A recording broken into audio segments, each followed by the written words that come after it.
नमस्ते। ज्ञान lovers YouTube channel में आप सभी का स्वागत है। आज हम एक काफी दिलचस्प सवाल पर गौर कर रहे हैं। अंग्रेजी साहित्य के एक बहुत बड़े नाम जॉन मिल्टन, वो अंधे होने के बावजूद जेल क्यों गए? तो चलिए इस पर थोड़ी और गहराई से बात करते हैं। सबसे पहले मुझे लगता है हमें उस समय के इंग्लैंड को समझना होगा, है ना? माहौल कैसा था? हाँ, बिल्कुल। वो दौर मतलब 1640 और 50 का दशक इंग्लैंड के लिए बहुत उथल-पुथल वाला था।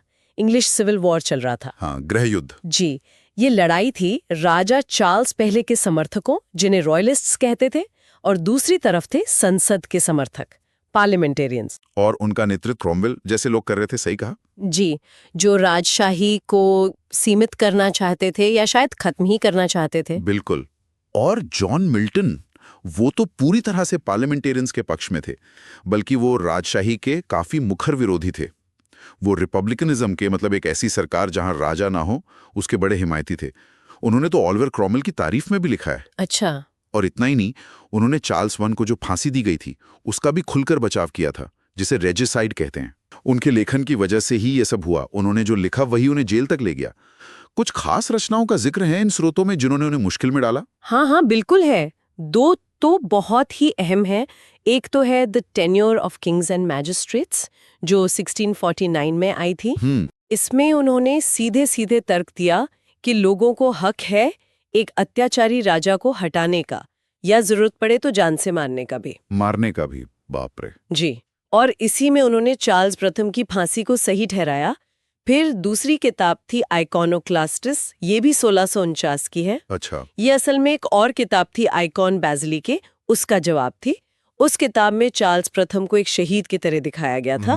तो मिल्टन ने अपनी किताब में राजा की कड़ी आलोचना की, उन्हें अत्याचारी बताया, एकदम सीधी टक्कर। और ये सिर्फ लिखी नहीं रहते जैसा कि स्रोत बताते हैं, वो तो सरकार का हिस्सा भी थे। हाँ, ये भी एक बहुत महत्वपूर्ण बात है। वो जो कॉमनवेल्थ सरकार बनी थी ना क्रोमवेल के अधीन, जी। उसमें वो सेक्रेटरी फॉर फॉरेन टंग्स थे। मतलब एक तरह से सरकार के लिए विदेशी भाषाओं के सचिव, या कह ले अंतर्राष्ट्रीय मामलों के प्रवक्ता। अच्छा, तो आधिकारिक पद पे थे। जी, और इसी पद पर रहते हुए उन्होंने the defence of the English people 1651 लिखी। इसमें उन्होंने यूरोप के लोगों के सामने राजा की फांसी को सही ठहराया था। तो आप समझ सकते हैं उनके ये सारे लेख कितने खतरनाक माने गए होंगे। बिल्कुल। फिर तो तख्ता पलट गया। 1658 में क्रॉमवेल की मौत हो गई। हाँ। और 1660 में द रेस्टोरेशन हुआ। मतलब राजशाही वापस आ गई। जी। चार्ल्स सेकंड, जो चार्ल्स प्रथम के बेटे थे, वो राजा बन गए। तो इसके बाद मिल्टन का क्या हुआ? जाहिर है मुश्किल बढ़ गई होगी। मुश्किल बहुत बढ़ गई। राजशाही वापस आते ही मिल्टन के जो पुराने लेख थे उन्हें राजद्रोही घोषित कर दिया गया। सिडिशियस। अच्छा, उन्हें नई सरकार के लिए एक बड़ा खतरा माना गया। और यहाँ ये बात ध्यान देने वाली है, जो अक्सर लोग पूछते हैं, मिल्टन 1652 से पूरी तरह अंधे हो चुके थे। हाँ, ये बात तो है। लेकिन उनकी गिरफ्तारी उनके अंधेपन की वजह से नहीं हुई। वजह थे उनके राजनीतिक विचार और उनका वो लेखन। इसी वजह से 1660 में उन्हें गिरफ्तार करके टावर ऑफ लंदन में डाल दिया गया। तो फिर वो बाहर कैसे आए? इतने खतरनाक माने जा रहे थे तो इसमें उनके कुछ प्रभावशाली दोस्तों ने मदद की, जैसे कवि एंड्रयू मार्वेल का नाम आता है। उन्होंने और कुछ और लोगों ने पैरवी की। अच्छा। और शायद लोगों में थोड़ी सहानुभूति भी थी उनकी उम्र, उनका अंधापन, सेहत भी ठीक नहीं थी। तो कुछ महीनों बाद उन्हें रिहा कर दिया गया। शायद इस शर्त पर कि अब वो राजनीति से दूर रहेंगे। हाँ, ऐसा माना जाता है कि शायद यही शर्त रही होगी। लेकिन कमाल की बात यह है कि इस सब के बाद भी और अंधे होने के बावजूद उन्होंने लिखना नहीं छोड़ा, बल्कि शायद अपना सबसे बेहतरीन काम इसी दौर में किया। बिल्कुल सही।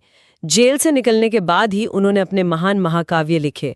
पैराडाइज लॉस्ट 1667, पैराडाइज रीगेन्ड 1671 और सैमसन अगोनिस्ट 1671। और ये सब उन्होंने बोलकर लिखवाए होंगे, है ना? जी हाँ, क्योंकि वो देख तो सकते नहीं थे, और उनके जो अपने अनुभव थे, अंधापन, राजनीतिक मोहभंग, वो सब उनकी इन बाद के कामों में गहराई से झलकता है। उनका एक सोनेट है ऑन हिज ब्लाइंडनेस, उसमें ये भावनाएं साफ दिखती हैं। तो कुल मिलाकर इन स्रोतों से जो बात निकलती है वो ये है कि मिल्टन को जेल उनके अंधेपन ने नहीं, बल्कि उनके विचारों ने, उनके शब्दों ने पहुंचाया। एकदम। उनके शब्द इतने शक्तिशाली थे कि उस समय के सत्ता को उनसे डर लगा। ये घटना दिखाती है कि साहित्य और राजनीति का रिश्ता कितना गहरा है। कि कैसे एक कवि की कलम भी सिंहासन के लिए खतरा बन सकती है। हाँ, तो ये थी आज की चर्चा। वीडियो देखने के लिए धन्यवाद। उम्मीद है आपको ये जानकारी उपयोगी लगी होगी। अगर वीडियो पसंद आया हो तो प्लीज़ इसे लाइक करें और चैनल को सब्सक्राइब करना ना भूलें। आप इसे अपने दोस्तों के साथ शेयर भी कर सकते हैं। एक बार फिर धन्यवाद।